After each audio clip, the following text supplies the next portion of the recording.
Hey YouTube, I haven't had a video in a while and I just wanted to go through some of the changes and what I've done in the last 2 months. I think the last video we've got here was March 3rd, I think we went through. So since then we'll go through the differences and changes we've done, maybe talk about a little of those things.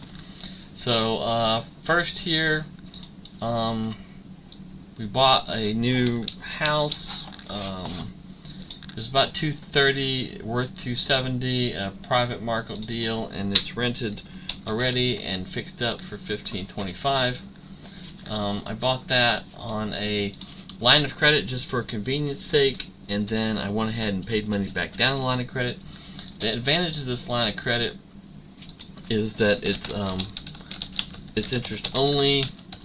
It's variable, so as rates come down or shift a little bit, the interest rate may shift, but you can go ahead and pay it down, and it gives you both cash flow and interest savings, which is a good tool to use if you already have most of your debt interest rate risk fixed, because it gives you better cash flow and kind of more flexibility on what you can do. Because your money you can pay down on there, keep less cash, and then keep that money available in case you need to buy another house or something. From an investment standpoint, I really didn't change a whole lot, but I will tell you that before we experimented with the Buffett stocks, HP, Citi, Ally, and Paramount. I didn't like owning essentially all of them except for Ally, and so over time I got rid of those, but we have a portfolio of Ally which we're holding on to in our HSA account, so there's no taxes on that if we sell that, and we're getting about a 4% dividend on that stock at latest, and it's been up probably a third. I'll probably acquire a bigger position in this, so I'm going to add this to hold and possibly add VIG at hold. I would like some more Home Depot, but the price is high, and Walmart is still on a dollar cost average. I would like a lot more of that than I have, but I keep selling that to fund some of the other investments that I have.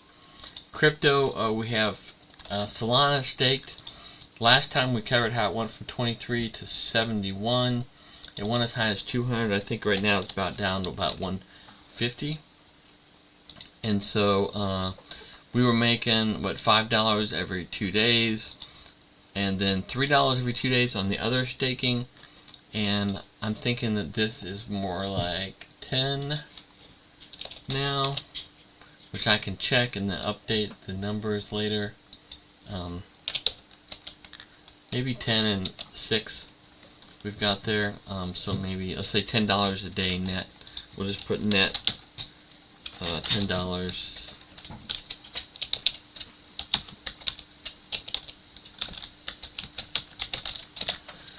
And I reviewed the payout, and that's about what that is. Celsius, we got rid of the Bitcoin and Ethereum back. We probably got about 50% of our money out. Other 50% we're taking as basically a long-term loss on taxes. So that'll be taken over several years unless I have a gain against that, and most of my gains now are in tax-free accounts. So I sold also on that. I sold half my Bitcoin and transferred that out and put it into the kind of regular investments. And so I still have some Ethereum and some Bitcoin, but not both, and that is in PayPal. And so it's just kind of sitting there. I don't consider a PayPal really a risk for default on those, like the Celsius crypto scheme was, and so it's just sitting on there for now. As far as learning, last time we talked about these FHLB loans, and that is federal home loans or farm loans, and those have what's called an implied consent from the federal government, which says they're not federally insured, but they assume that if they're defaulted on, that they will cover that.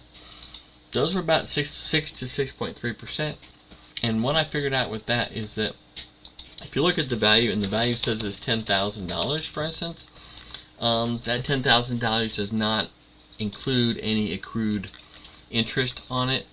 And so let's say you have a six month time period when interest is paid every 6 months. Then even month number 5, the value still gets to say 10,000 until it actually pays out, and then it pays to you. And so that was the difference. The government stocks and the CDs don't really work the same way as that, and so that was a difference. Hold to maturity. Some of these are out a long time, but they're really paying back maybe every 6 months or a year, because they have a callable. If the interest rates go up, they can be called and paid back, but I'm making more interest for now on those pieces of loans. Ally we talked about. It's probably going to be one of the longer term holdings I have up here. So probably a new investment. I've still been buying treasuries. Same thing in my HSAs, about 5.3% is about what they're at. And then also I just started, and I'll put this in here, buying the FHLB bonds, and I'm going to put it 6% to 6.3%, and those are 5-year to 20-year. But the thing that you have to understand is when I'm buying these treasuries or these bonds in my brokerage account, I can actually sell them at any point in time to buy a different security. Now, on the short terms, if the interest rate has changed, on the short term, like 3 to 6 months, there's really no difference in the value. On the long terms, your value can go down if the interest rate goes up to a higher number, and so you might sell for a slight loss if you need to sell early on the thing. Same at HSA. We're going to take that off because I'm kind of managing those funds similarly. Sales company. I bought some shoes locally and have a new location to buy some things. I'm kind of working on that relationship a little bit, and also have some new contacts, and we've done 2 or 3 deals on that. And then on business number 2, we do have a new closeout on running shoes. Not that many. I think there was like 77 pairs of shoes on that deal. 77 pairs. And then on the work side, I did hear back with the jobs. One of those was closed, one I didn't hear back about, and I have another meeting to talk to our hiring manager about that, about a different job in a broader security area. And then I also went with a friend of mine at work to 2 kind of security conferences to kind of broaden the exposure that I have and some contacts, and met some people in some different companies in the industry, and so kind of got a broader perspective on what they're looking for and some things like that.